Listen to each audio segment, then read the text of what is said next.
నిన్న పెట్టిన షార్ట్ చూస్తేనే మీకు ఈ వీడియో అర్థమవుతుంది అన్నమాట. నా ఛానల్ నేమ్ కింద వీడియో ఉంటుంది, క్లిక్ చేసి చూసేయండి. నేను విహాన్ కోసం ఐస్ క్రీమ్ ప్రిపేర్ చేశాను, సర్ప్రైజ్ అనేసి. సర్ప్రైజ్ ఏముందిలేండి, నా సర్ప్రైజ్ లేదు ఏం లేదు. నిన్న పెట్టిన షార్ట్ ని వీడియో ఆల్రెడీ చూసేసాడు మా విహాన్. వాళ్ళ మామ వాళ్ళ ఫోన్ లో నైట్ గొడవ, మమ్మీ నేను ఐస్ క్రీమ్ తింటాను నాకు చెప్పకుండా ఎందుకు చేసావు అనేసి. రేపు తిందాం లేక అన్నయ్య అని మెల్లగా మేనేజ్ చేశాను. సో ఈ రోజు వచ్చుడితోటి ఆ ఎక్స్ప్రెషన్ చూడండి, ఏదో ఇప్పుడే చూసినట్టు.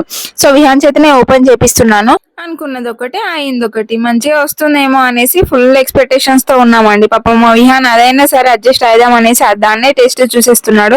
నేను బాగానే చేశాను, ఏమైనా మిస్టేక్ చేశానా లాస్ట్ వీడియోలో చూసి నాకు చెప్పండి. నేను ఈ ప్రిపేర్ చేసిన వీడియో ఉంటుంది నా నేమ్ కింద, ఛానల్ నేమ్ కింద, అది క్లిక్ చేసి చూసి నేను ఏ మిస్టేక్ చేశానో చెప్పండి. ఏం చేద్దాం లే, అదైనా ఏదో టేస్ట్ చేసి అడ్జస్ట్ అయిదాం అనేసి స్పూన్ తోట తింటున్నాము. అది కూడా నచ్చిందంట విహాన్కి. వాళ్ళ డాడీకి చూపిద్దాము అసలు ఏమైంది ఎందుకు అవుతుంది అనేసి, తను ఏదైనా సలహా ఇస్తాడు కదా అనేసి చూపించడానికి వెళ్ళాము. షాపు మా ఇల్లు అటాచ్ ఉంటుంది, నా వీడియోస్ చూస్తే మీకు అర్థం అవుతుంది.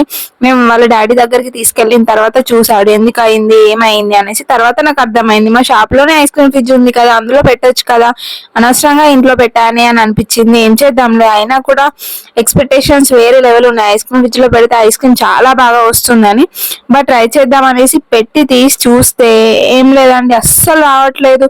ఆ మూత ఎందుకు రావట్లేదు, అసలు ఏం తప్పు చేసాము. చాలా మంది ఇలాంటి ఐస్ క్రీమ్ చేసే దాంట్లో చాలా బాగా చేస్తారు, ఒక్క 1 minute లో వచ్చేస్తుంది. కానీ నాకు ఎందుకు రావట్లేదు, ఏ మిస్టేక్ చేశాను. దాన్ని అరగంట సేపు తీయంగా లాస్ట్ దాని క్యాప్ కూడా ఊడిపోయింది, కానీ ఐస్ క్రీమ్ మాత్రం మంచిగా రాలేదండి.